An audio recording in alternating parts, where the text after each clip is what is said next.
Saya ini termasuk kiai yang pengagum ilmu.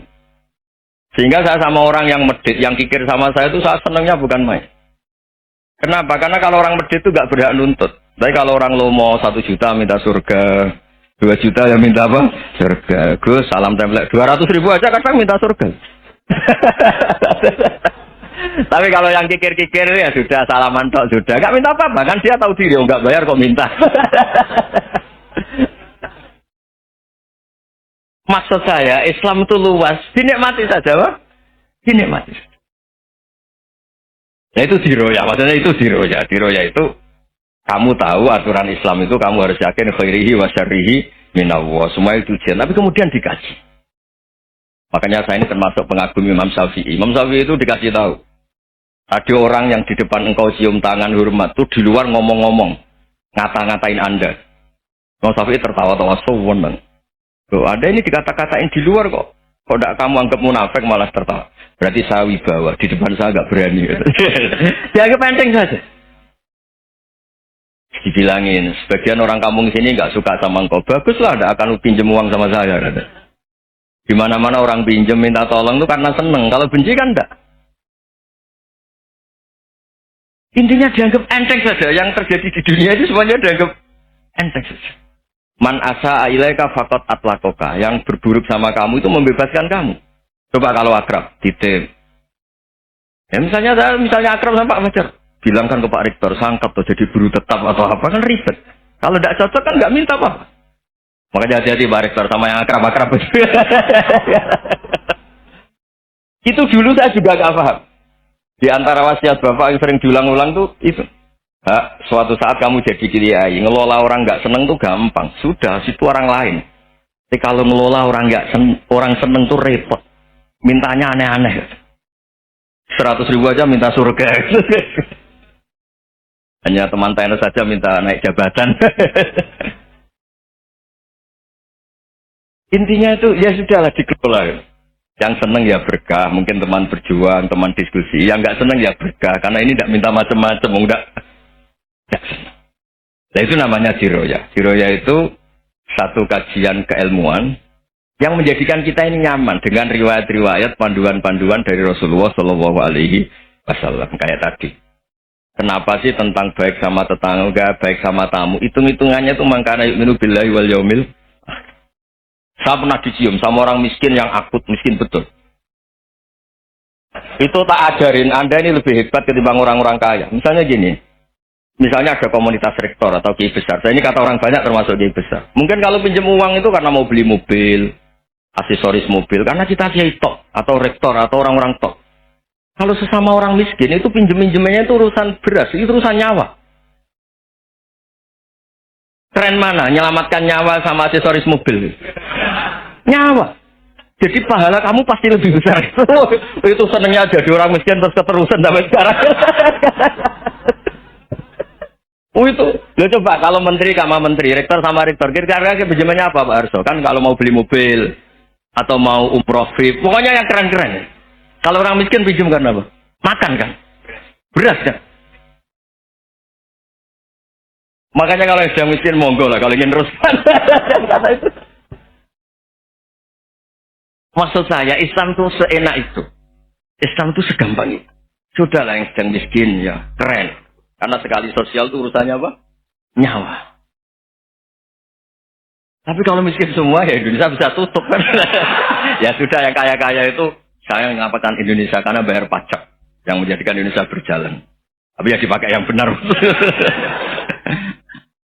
Nah, begitu seterusnya. Ada kiai miskin cerita ke kita. Terus enak jenengan alim, terus punya santri banyak, bisa ngajar di mana-mana. Saya bilang, hebat kamu. Dia hidup di daerah tertinggal. Itu yang diajarkan kan hanya tauhid. Kan nggak mungkin bisa tertinggal baca fikih perbandingan mazhab. Kan nggak mungkin. Kalau yang kayak Pak Fajar, Pak Sadzali kan nggak mungkin. Fikih perbandingan apa? Mazhab. Menyorot mazhab dunia. Gaya engke-engke itu kan nggak mungkin. Tapi pertanyaannya, yang menyelamatkan masuk surga itu tauhid apa perbandingan mazhab? Tauhid. Ini hanya mengajarkan fardu kifayah sunat-sunat. Ini Anda mengajarkan fardu ain. Surganya dulu kamu. Oh terus senangnya jadi kayak gitu. Karena yang diajarkan apa? Tauhid. Sementara kita yang gaya-gaya ini, ajarkan perbandingan apa? Ada studi banding ke Al-Azhar kemana-mana. Ini enggak tauhid. Dari orang nyembah pohon jadi nyembah Allah Ta'ala. Keren enggak? Keren. Jadi itu kiki sama saya senangnya bukan karena tak bilang. Tapi ada yang agak kurang ajar tanya saya. Kalau itu hebat kenapa Gus enggak mau jadi kayak gitu? Waduh. Wah ya repot kalau pertanyaan. Terus tak jawab, kalau saya jadi kayak gitu, kamu ngangsu ilmu dari mana coba? Ya dari jenengan, ya kalau sama gobloknya enggak bisa. Ya sudah, Gus aja jadi kayak besar. Maksud saya, ya sudahlah kita begini seperti yang saya ajarkan di sini, saya sarankan supaya orang itu tahu. Nah, ini namanya diroyah, apa? Makanya kata Imam Ghazali itu kalau kamu ingin sopan gampang melihat anak kecil, wa aqallu minni dzamban, dia dosanya lebih kecil. Karena masih kecil kan, tentu secara dosa enggak banyak. Kalau melihat orang yang tua, wa aktsaru minni ibadatan, dia tentu ibadahnya lebih banyak karena umurnya lebih banyak. Sehingga terus semua orang lain tuh di depan kita itu hebat. Ya semua orang lain sama misalnya Pak ini rektor, apa Fathul Wahid rektor, tanggung jawabnya lebih banyak, berarti pahalanya lebih banyak. Tapi sama, ketika melihat Nyon Sewu melihat pegawainya yang secara lahir di bawahnya, ini tanggung jawabnya nggak banyak, pasti salahnya juga enggak. Itu yang diajarkan Rasulullah SAW, sehingga enak. Tapi kalau kita melihat orang lain selalu salahnya, itu pecundang. Allah saja tidak seperti itu kan, amal baik ya ada khairan, amal buruk ya ada saron, semuanya dilihat oleh Allah Subhanahu wa Ta'ala. Saya tuh punya teman Gus, agak beling, agak seenaknya. Dulu miskin. Wah itu seenaknya betul. Kayak kenal Tuhan. Tak tanya, kenapa kamu seenaknya? 1 bulan tuh labanya bisa 200 juta sampai 500, sampai 1 miliar. Saya itu Gus, setelah duha itu perkembangannya bagus. Setelah duha itu. Saya pernah miskin kan kata apa? Ingkana rezeki fisama wa ingkana qalilan ya kalau fisama fa'anzilu terus wa ingkana qalilan fakasirhu kalau sedikit perbanyak. Ini trennya sudah benar semua. Nah, wa ingkana apa ya haraman fatahirhu kalau haram yang kau sucikan. Makanya saya seenaknya kalau qalilan sudah fakasiru paling trennya yang enggak benar juga fatahiru kata Mas. Dia yakin kalau yang enggak benar-benar sudah disucikan Allah karena yang lain-lain sudah dari miskin sudah kaya, qalilan sudah fakasiru, paling yang haroman juga sudah fatahiru gitu. Tak tanya. Lah kamu kok tahu? Polanya sudah ada Gus karena sang qalilan. Kamu sembrono sama Tuhan kok begitu kan. Tapi apapun itu seneng saya. Seneng saya sering salah teh, makanya saya mohon yang sekarang miskin sedang miskin itu ya tidak usah nyesal banget. Kalau ingin kaya monggo lah, namanya orang juga ingin. Ya, tapi Anda harus bangga. Sosial antar kalian adalah urusan nyawa dan itu pahalanya luar biasa. Supaya kita, nah yang kaya-kaya juga boleh GR lah karena pembayar pajak. Dan itu bisa menyelamatkan apa? Indonesia Raya. Begitu seterusnya.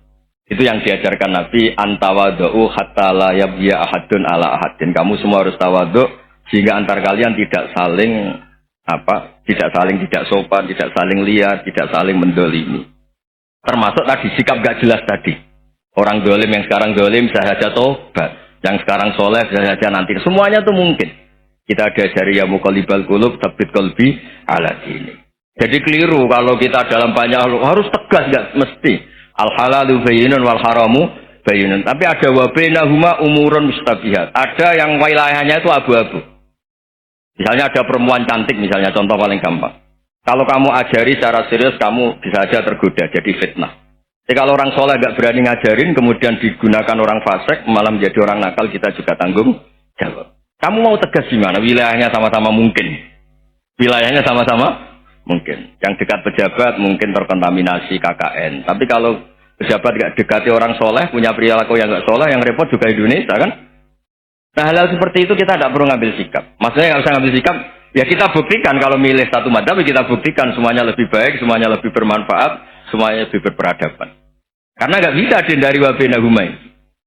Termasuk nyuwun sewu, saya mohon maaf sama mulai Pak Harso, Pak Lutfi sampai Pak Fathul Wahid. Saya ini termasuk kiai yang nggak suka dekat sama orang-orang top. Bukan karena hasud.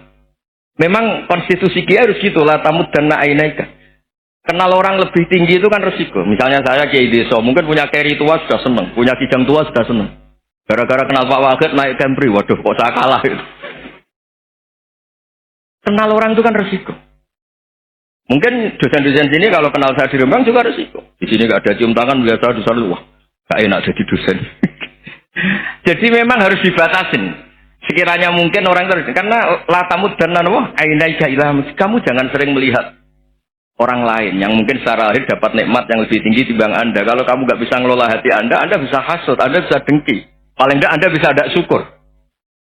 Saya itu sering didolani pejabat. Juga sering melihat pejabat di TV-TV. Naik mobil aja ada yang naikkan. Bahkan kalau wudhu itu anduk aja ada yang bawa. Itu kalau yang nggak kuat, wih naik jadi pejabat. Ya makanya terus konstitusi Kiai itu mengatur, sudahlah, mata kamu itu kamu batasin. Jangan melihat sesuatu yang potensi menjadikan Anda tidak syukur. Jadi saya mohon, ini memang konstitusi saya sebagai Kiai, jadi saya, tapi di hati saya tetap akrab. Saya doakan semua untuk UI, untuk semua orang Indonesia kita doakan. Kita ingin semuanya tambah baik, tambah baik. Ya, Assalamualaikum warahmatullahi wabarakatuh.